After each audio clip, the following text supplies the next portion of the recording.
የዓለም የኢኮኖሚ ጉዳይ በአሜሪካና በሌሎች ያደጉ ሀገራት ታሪፍ ጭማሪና በራሽያ ዩክሬን ጦርነት ከወዲያ ወዲህ እየተላጋ ለመተንበይ አስቸጋሪ በሆነበት በዚህ ሰዓት ሌላ አስደንጋጭ ትኩሳት ከወደ መካከለኛው ምስራቅ በኩል ብቅ ብሎበታል። ባለፈው ሰኔ 5 ለ6 አጥቢያ ሌሊቱን እስራኤል በኢራን ላይ በወሰደች የማጥቃት እርምጃ የተጫረው ይህ የጦርነት እሳት በዓለም ኢኮኖሚ ላይ በእንቅርት ላይ ጆሮ ደግፍ የሆነ አስደንጋጭ አደጋን ይዞ ብቅ ብሏል።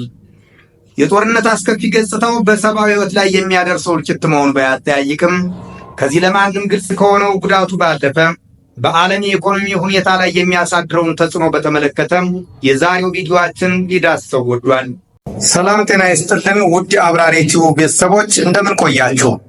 እነሆ ዛሬ በኢራን እስራኤል ጦርነትና በዓለም አቀፍ ኢኮኖሚ ላይ የሚያሳድረውን ተጽዕኖ በተመለከተ ይህንን ፕሮግራም አዘጋጅተን ወደ እናንተ አቅርበናል። ፕሮግራሙን እስከ መጨረሻው ድረስ እንድትከታተሉ እየጋበዙ ለቻናሉ አዲስ የሆናችሁና ዩቲዩብ ላይ ቁም ነገር ለማየት የምትመጡ አብራሪ ቲዩብን ሰብስክራይብ በማድረግ ቤተሰብ ሁኑ። እንዲሁም በተከታታይ የምንለቃቸው ቁም ነገር አዘል ቪዲዮዎች በኖቲፊኬሽን መልኩ እንዲደርሷችሁ የደወል ምልክቷን ተጫኑ። ከዝግጅቱ ጋር መልካም ቆይታ። የመጀመሪያው የኢራን እስራኤል ጦርነት ኢኮኖሚያዊ ተጽዕኖ ከነዳጅ አቅርቦትና ዋጋ ጋር ይያያዛል። ኢራን የዓለምን የነዳጅ አቅርቦት ከ3 እስከ 4% የምትሸፍን ሀገር ስትሆን እንደ 2023 ዳታ ከሆነ 91% የኢራንን ነዳጅ የምትቀበለው ደግሞ ሀገረ ቻይና ነች። በመሆኑም የኢራን እስራኤል ጦርነት የኢራንን የነዳጅ አቅርቦት ማስተጓጎሉ የሚጠበቅ ሲሆን ይህ ከመሆኑ በፊት ግን በዓለም የነዳጅ ዋጋ ላይ ቅጽበታዊ ጭማሪ መታየቱ ተስተውሏል። በዚህም እስራኤል ኢራን ማጥቃት ከጀመረችበት አንድ ቀን ቀደም ብሎ በዕለተ ሐሙስ ከነበረው የአንድ በርሜል ድፍድፍ ነዳጅ ዋጋ ከጥቃቱ በኋላ ባለው ሰኞ የ7% ጭማሪ ተስተውሏል። በመሆኑም እስራኤል በኢራን ላይ ጥቃት ከጀመረችበት ሐሙስ ለአርብ ሌሊት በኋላ ባለው ሰኞ የአንድ በርሜል ድፍድፍ ነዳጅ ዋጋ 74.6 የአሜሪካን ዶላር ሆኖ ተመዝግቧል። ይህም ካለፉት 6 ወራት በኋላ ከፍተኛ ጭማሪ መሆኑ ታውቋል። የዓለም የነዳጅ ፍላጎት በየቀኑ ከ720 ሺህ በርሜል በላይ ጭማሪ እያሳየ ባለበት በዚህ ሰዓት ይህ የነዳጅ ዋጋ መናር በተለይም በነዳጅ ኃይል ጥቅም ላይ ኢኮኖሚያቸው ለተመሰረተ ታዳጊ ሀገራት አስደንጋጭ ዜና ነው። ከዚህም ባለፈ ኢራን የዓለም 1/5 የነዳጅ መተላለፊያ የሆነውን የሆርሙዝ የባህር መተላለፊያን እዘጋለሁ ማለቷ ለነዳጅ አቅርቦት ቀጣይነት ሌላ ፈተና ሆኖ ተጋርጧል። እውነትም ኢራን እንዳለችው የሆርሙዝ የባህር መተላለፊያን የምትዘጋ ከሆነ የዓለም የነዳጅ ዋጋ በቀጣይነት መናሩ የማያሻማ ሲሆን ይህም በዓለም ኢኮኖሚ ላይ የማይጠገን አደጋን ይጋብዛል። ምንም እንኳን ኢራን ይህንን የሆርሙዝ የባህር መተላለፊያ እዘጋለሁ ማለቷ የራሷን የነዳጅ ወጪ ንግድ ጨምሮ የሚጎዳ ቢሆንም የአሜሪካ በግጭቱ ቀጥታ ተሳታፊ ሆና መግባቷ ግን ይህንን እንድታደርግ ሊያስገድዳት ይችላል ተብሎ ተሰግቷል። ቲኤስ ሎምባርድ የተሰኘው የስትራቴጂና ፖለቲካዊ ምርምር ድርጅት የኢኮኖሚ ተንታኝ የሆነው ሐምዚ አልጋውዲ ኢራን የሆርሙዝ መተላለፊያ ብትዘጋ በራሷ የኢኮኖሚ ገቢ ላይ የበለጠ ጉዳት ያጋጥማታልና ይህንን ታደርገዋለች ብዬ አላስብም ሲል ለአልጀዚራ ገልጿል። ምክንያቱም የራሷም ነዳጅ የሚተላለፈው በዚሁ በሆርሙዝ ሰርጥ ነውና የሚል ነው። ሆኖም ይህ ዝግጅት እየተጠናከረ ባለበት ሰኞ ሰኔ 16 ቀን 2017 ዓ.ም አመሻሽ ላይ ይህንን የሆርሙዝ ሰርጥን የመዝጋት ውሳኔ በኢራን ፓርላማ ጸድቆ ለሀገሪቱ የጸጥታና ደህንነት ምክር ቤት ለውሳኔ ቀርቧል። ሆኖም ኢራን የሆርሙዝ የባህር መተላለፊያን ከዘጋች የነዳጅ ዋጋ በከባድ ሁኔታ መጨመሩ አይቀርም እየተባለ ሲሆን እንዲያውም የአንድ በርሜል ድፍድፍ ነዳጅ ዋጋ ከ100 የአሜሪካን ዶላር በላይ ሊያሻቅብ ይችላል ተብሎ ተሰግቷል። ሆኖም ቀደም ብሎ ከ1980 እስከ 1988 በነበረው የኢራን ኢራቅ ጦርነት ይህ የሆርሙዝ የባህር ላይ መተላለፊያ ሙሉ በሙሉ አለመዘጋቱን የሚያነሱት አንዳንድ ተንታኞች አሁንም ኢራን ይህንን በር ሙሉ በሙሉ ልትዘጋው አትችልም ሲሉ አስተያየታቸውን ይሰነዝራሉ።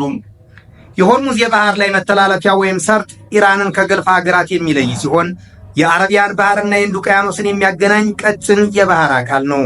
ይህ መተላለፊያ 1/5 የዓለም የባህር ላይ የነዳጅ መተላለፊያ ሲሆን በየቀኑ ከ21 ሚሊዮን በርሜል በላይ ድፍድፍ ነዳጅ ይተላለፍበታል።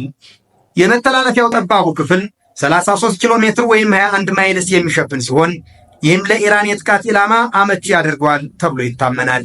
ኢራን ይህንን መስመር ብትዘጋው የራሷን የነዳጅ ግብይት በተለይም ወደ ሀገረ ቻይና የምትልከውን ጨምራ ነው የምትዘጋው። ይህም ለጦርነቱ በየቀኑ ቢሊዮኖችን ለምታፈሰው ሀገር ኢራን ሌላ ፈተና ይሆንባታል የተባለ ሲሆን በተጨማሪም በኢራን ነዳጅ ላይ ጥገኛ ከሆነችው ወዳጇ ቻይና ጋር እንዳያቀያይማት አስተያየቶች እየተሰጡ ነው። የኢራን እስራኤል ጦርነት ሌላኛው የኢኮኖሚ ተጽዕኖ ደግሞ በሌሎች ምርትና አገልግሎቶች ላይም ተስተውሏል። ከነዚህም መካከል አንደኛው የወርቅ ምርት ሲሆን ከግጭቱ ጅማሮ በኋላ በነበረው አርብ በአንድ ቀን ልዩነት ብቻ የወርቅ ዋጋ በ1% ጭማሪ ማሳየቱ ተዘግቧል። በዚህም ባለፈው ሚያዝያ ከታየው የአንድ ኦውንስ ወይም 28 ግራም የወርቅ ዋጋ ማለትም ከ$3500 ቀጥሎ ከፍተኛ የሆነው የወርቅ ዋጋ ጭማሪ በዕለተ አርብ ተመዝግቧል። በዚህም አንድ ኦውንስ ወርቅ ወይም 28 ግራም ወርቅ በዕለተ አርብ $3426 መሸጡ ተገልጿል። ሁለተኛው የአቪዬሽን ወይም የአየር መንገድ ዘርፍ ነው። በርካታ አየር መንገዶች በቋሚነትና በጊዜያዊነት የበረራ ፕሮግራሞቻቸውን መሰረዛቸው የኢራን እስራኤል ጦርነት ያስከተለው ሌላኛው የኢኮኖሚ አደጋ ነው ተብሏል።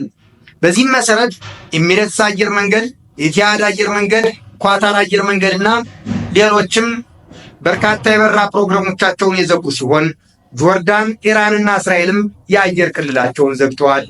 በተመሳሳይ ሁኔታም አሜሪካን ኤርላይንስ፣ ዩናይትድ ኤርላይንስ፣ ፊናየር አየር መንገድ፣ ኤር ፍራንስ KLM፣ ብሪቲሽ ኤርዋይስ፣ ኤር ካናዳ እና የኢትዮጵያ አየር መንገድን የመሳሰሉትም የተለያዩ የበረራ መስመሮቻቸውን በጊዜያዊነት ማገዳቸው ታውቋል። ይህ የአቪዬሽን ሴክተር ላይ ያጋጠመው የበረራ መቋረጥ የዓለምን ኢኮኖሚ ምን ያህል ይጎዳ ይሆን የሚለው ግን ሌላ ሰፊ ዳሰሳ የሚጠይቅ ጉዳይ ቢሆንም በገደምዳሜው ሲታይ ቢሊዮኖችን የሚያከስር መሆኑ የሚካድ አይደለም። ሌላኛው የዓለም የስቶክ ገበያ ነው። የስቶክ ገበያዎችን ሁኔታ ስንመለከት ከጥቃቱ በኋላ በነበረው አርብ ዕለት ወይም ከአንድ ቀን ያነሰ የጊዜ ልዩነት ውስጥ በዎል ስትሪት የስቶክ ገበያ በኤስ&ፒ 500 ኢንዴክስ የ1.1% እንዲሁም በናስዳቅ ኢንዴክስ የ1.3% የስቶክ ዋጋ ቅናሽ ተመዝግቧል። የግብፁ ኢጂኤክስ 30 ስቶክ ኤክስቼንጅ ኢንዴክስ ደግሞ የ7.7% ቅናሽ በዕለተ እሑድ የተመዘገበበት ሲሆን በዚህ ዕለትም በቴል አቪቭ ስቶክ ኤክስቼንጅ 35 ኢንዴክስም እንዲሁ የ1.5 ቅናሽ ተስተውሏል። በጀርመን ዳክስ እና በፈረንሳይ ካክ 40 ኢንዴክሶችም የስቶክ ዋጋ የ1.1% ቅናሽ የተመዘገበ ሲሆን የዩናይትድ ኪንግደም FTSE 100 ኢንዴክስም የ0.5% ቅናሽ ታይቶበታል። በአንጻሩ የሚገርመው ነገር ደግሞ የነዳጅና የጦር መሳሪያ አቅራቢ ካምፓኒዎች የስቶክ ገበያ በከፍተኛ ሁኔታ ደርቷል። በዚህም መሰረት የነዳጅ ኩባንያዎቹ የቢፒ እና ሸል ካምፓኒዎች ሸሮች ከ1 እስከ 2% የዋጋ ጭማሪ የታየባቸው ሲሆን ሌላኛው አስገራሚ ክስተት ደግሞ ወዲህ ነው። የጦር መሳሪያ አቅራቢዎች የስቶክ ዋጋ በከፍተኛ ሁኔታ ጭማሪ አሳይቷል። BAE ሲስተም የተባለ የዩናይትድ ኪንግደም የመከላከያ ስራ ተቋራጭ ድርጅት በዕለተ አርብ የ3% የዋጋ ጭማሪ አሳይቷል።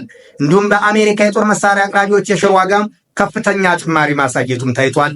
በመሆኑም ሎኬድ፣ ኖርዝሮፕ ግሩማን እና አርቴክስ የተሰኙ የአሜሪካ የጦር መሳሪያ አቅራቢ ኩባንያዎች የሸር ዋጋቸው በከፍተኛ ሁኔታ አሻቅቧል ተብሏል። ለዚህም ነው ጦርነቱ ለኢራን የሞት ድግስ ሲሆን ለአሜሪካ ደግሞ ሰርግና ምላሽ የሚሆንላት። የቅርብ ኢኮኖሚያዊ ምልከታዎችን ደግሞ እንመልከት። ትናንት እሁድ በወጡ የቅርብ ዘገባዎች ደግሞ የነዳጅ ዋጋ ወደ $80 በበርሚል ያሻቀበ ሲሆን በተለይ ኢራን የሆርሙዝ መተላለፊያን ከዘጋች እስከ 150 የአሜሪካ ዶላር በበርሚል እንደሚያሻቅብ ተሰግቷል። የኤስ&ፒ 500 ግሎባል ኢኩዊቲ ኢንዴክስም ከ5 እስከ 10% የዋጋ መቀነስ ሊደርስበት ይችላል ተብሎ ተገምቷል። በርካታ ሀገራትም የማዕከላዊ ባንኮቻቸውን የወለድ ምጣኔ እየከለሱ ሲሆን የቡድን 7 አባል ሀገራት አሁን ያላቸውን የብሔራዊ ባንክ የወለድ ምጣኔ ለመከለስ አዝማሚያ አሳይተዋል። ቀዳሚዋ ሀገር እንግሊዝ ስትሆን የብሔራዊ ባንክ የወለድ ምጣኔዋን ወደ 4.25% ዝቅ አድርጋለች ተብሏል። በማጠቃለያችን በአጭር ቀናት ውስጥ የዓለምን ኢኮኖሚ እንደዚህ ያተራመሰው የኢራን እስራኤል ጦርነት በእስራኤል በኩል ብቻ 12 ቢሊዮን የአሜሪካን ዶላር የሚደርስ ወጪ ያስወጣል ተብሎ ሲገመት በኢራንና አሜሪካ በኩል የሚኖረው ወጪም ከዚህ የሚያንስ አይሆንም።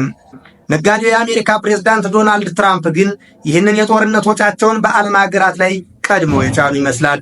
ምክንያቱም ገና ወደ ስልጣን እንደመጡ በታሪፍ ጭማሪ መላው ዓለምን ሲያጨናንቁ መክረማቸው የሚያሳየው ይህንኑ ነውና።